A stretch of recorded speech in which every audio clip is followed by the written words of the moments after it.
بسم اللہ الرحمن الرحیم۔ آج کے اس پروگرام کے حوالے سے سب سے پہلے ہمیں خط لکھا ہے تحصیل کلاچی، ضلع ڈیرہ اسماعیل خان۔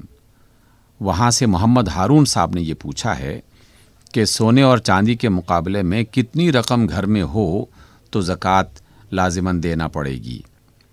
اسی اعتبار سے زکوٰۃ کے حوالے سے ہی ملتان سے جناب عبدالغفور صاحب پوچھتے ہیں کہ وہ زیورات جو انسان استعمال کرتا ہے، کیا ان زیورات پر بھی زکوٰۃ ہوگی، یا وہ مال اسباب جو انسان کے استعمال میں رہتا ہے تو کیا ان کی مالیت پر بھی زکوٰۃ دینا ہوگی؟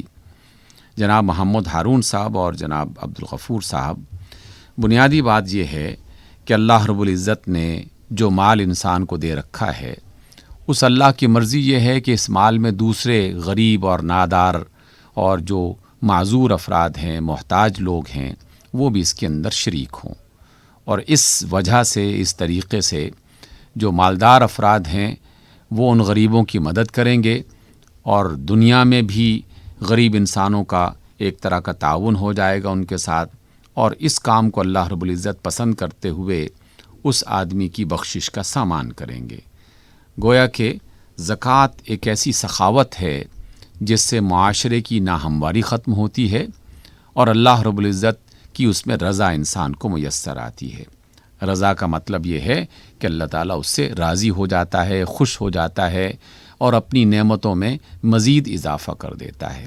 سیدنا علی فرماتے ہیں علیہ السلام کہ رسول اللہ صلی اللہ علیہ وسلم نے فرمایا ہے کہ اللہ رب العزت نے مجھے یہ حکم دیا ہے کہ زمین پر جو امراء ہیں، امیر لوگ ہیں، جن کے پاس مال زیادہ ہے، ان سے مال لے کر غریبوں میں تقسیم کیا جائے۔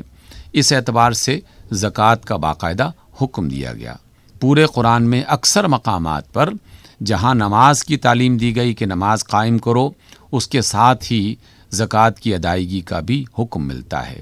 نماز کی صورت میں انسان اپنے بدن کو پاک کرتا ہے، اپنے دل و دماغ کی کیفیات کو پاک کرتا ہے، اپنے اللہ تعالیٰ کی قربت حاصل کرتا ہے، اور زکوٰۃ کے ذریعے سے اپنے مال کو پاک کرتا ہے، اور اپنے اندر جذبہ سخاوت اس کو پیدا کرتے ہوئے اس معاشرے میں ایک اچھا انسان بن کے دوسروں کے ساتھ تعاون، دوسروں کی مشکل میں کام آنا، اور اپنے اندر ایثار کی اس کیفیت کو پیدا کر کے ایک مددگار، ہاتھ بٹانے والا اور دینے والا انسان بن کے اللہ تعالیٰ کو راضی کرنے کا اہتمام کرتا ہے۔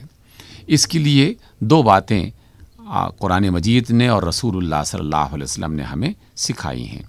پہلی بات یہ ہے کہ اللہ رب العزت نے اپنے رسول کے ذریعے سے یہ بتائی کہ جب بھی کسی بندے کے پاس مال سونے چاندی کی شکل میں ہو یا کسی اور شکل میں، جو اس کی ضرورت سے زیادہ ہے یا اس نے محفوظ کر رکھا ہے، اگر وہ ایک خاص مقدار میں پہنچ جائے اور اس پر 1 سال گزر جائے تو اس میں سے اسے زکوٰۃ دینی چاہیے۔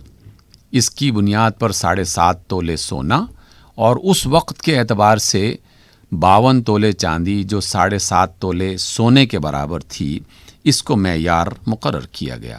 گویا کہ جس کے پاس بھی 7.5 تولے سونا ہے یا اس کی مقدار میں اتنے ہی پیسے موجود ہیں کہ اگر وہ پیسے انسان اس کی وجہ سے سونا خریدنا چاہتا ہے تو 7.5 تولے سونا وہ خرید سکتا ہو۔ اس لیے یہ رقم جو ہے وہ مختلف ادوار میں بدلتی رہے گی، سونے چاندی کی جو قیمت ہے اس کے اتار چڑھاؤ کی بنیاد پر۔ اس لیے آپ نے پوچھا ہے کہ کتنی رقم ہو، تو 7.5 تولے کے برابر جو رقم آپ کے پاس اگر اضافی موجود ہے اور اس پر 1 سال گزر گیا اور آپ نے کسی خاص ضرورت کے لیے اسے محفوظ کر رکھا ہے تو اس پر زکوٰۃ دینی چاہیے۔ جہاں تک چاندی کا تعلق ہے تو قدیم زمانے میں چونکہ 52.5 تولے جو سونا تھا یا 52 تولے جو چاندی تھی، یہ 7.5 تولے سونے کے برابر تھا، اس لیے دونوں کو ایکول قرار دیا گیا اور کہا کہ یہ دونوں چونکہ اپنی مقدار اور اپنی قیمت کے اعتبار سے اکٹھے ہو گئے کہ اس کی مقدار اگرچہ کم ہے لیکن قیمت وہ برابر ہے، تو اس لیے اگر کسی کے پاس 52 تولے چاندی ہے تو اسے بھی سونا شمار کرتے ہوئے اسے زکوٰۃ ادا کرنی چاہیے۔ لیکن آج کل کے دور میں جب دھاتوں کی قیمت میں زمین آسمان کا فرق آنے لگا تو فقہا میں 2 طرح کی آراء پائی جاتی ہیں۔ ایک بڑی تعداد میں جو رائے عرب ملکوں میں اور اس کے آس پاس کے اسلامی ممالک میں موجود علماء ہیں، انہوں نے اس کو بنیاد بنایا کہ 52 تولے چاندی جو ہے وہ در حقیقت 7.5 تولے سونے کے برابر تھی. اس وجہ سے اصل تو معیار سونا ہونا چاہیے، اور اسی کو ہی ہر دور میں ایک آئیڈیل اور سرمایہ کی بنیاد بناتے ہوئے اختیار کیا جانا چاہیے. پھر چاندی کم ہو یا زیادہ ہو، جب وہ اس سونے کے برابر ہوگی تو اس کو بھی معیار بنایا جا سکتا ہے. اس لیے ان کے کہنے کے مطابق سونے ہی کو معیار سمجھتے ہوئے 7.5 تولے سونے کے برابر رقم ہے یا وہ سونا موجود ہے تو اس پر زکوٰۃ ادا ہوگی. اور اگر چاندی آج اس کی قیمت بہت زیادہ گھٹ چکی ہے تو اس لیے اس کو اس کے برابر نہیں سمجھا جائے گا. جبکہ پاکستان، ہندوستان اور اس کے آس پاس کے دیگر فقہا نے یہ کہا ہے کہ اصل میں تو اللہ تعالیٰ زیادہ سے زیادہ خرچ کرنے کی ترغیب دینا چاہتا ہے، اس لیے جو کم سے کم معیار ہے اس کو بنیاد بنا کر زکوٰۃ دینے کی کوشش کرنی چاہیے.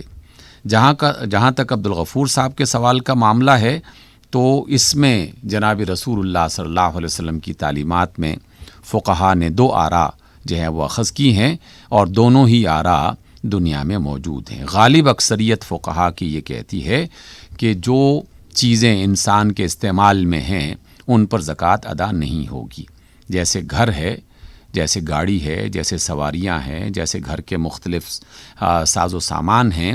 یہ سب کا سب انسان کے استعمال میں رہنے والی چیزیں ہیں، اس لیے ان پر کوئی زکوٰۃ نہیں ہوگی. اور اسی اعتبار سے سونے اور چاندی کے وہ زیورات جو خواتین استعمال کرتی ہیں یا چاندی کی صورت میں مرد حضرات استعمال کرتے ہیں، تو استعمال میں آنے والے زیورات پر بھی زکوٰۃ نہیں ہوگی، اور استعمال میں آنے والی اشیاء پر بھی زکوٰۃ نہیں ہوگی. البتہ بعض فقہا نے جناب رسول اللہ صلی اللہ علیہ وسلم کے ایک فرمان کو بنیاد بناتے ہوئے یہ تعلیم دی اور ترغیب دی کہ آدمی کے پاس جو بھی ہو جو اس کی ضرورت سے اضافہ ہے تو اس میں زکوٰۃ دینے کی کوشش کرنی چاہیے. اور روایت جو بیان کی جاتی ہے کہ رسول اللہ صلی اللہ علیہ وسلم نے ایک خاتون کو دیکھا کہ 2 کنگن پہنے ہوئے تھے. آپ نے پوچھا کہ کیا تم نے اس کی زکوٰۃ ادا کر دی ہے؟ خاتون نے کہا کہ زکوٰۃ ادا نہیں کی. تو آپ نے فرمایا کہ کیا اگر قیامت کے بعد تمہیں آگ کے کنگن پہنائے جائیں تو کیا تمہیں یہ بات اچھی لگے گی؟ خاتون گھبرا جاتی ہے، پریشان ہوتی ہے اور کہتے ہیں کہ یا رسول اللہ قطعاً نہیں. آپ نے فرمایا کہ اس کی زکوٰۃ ادا کرو.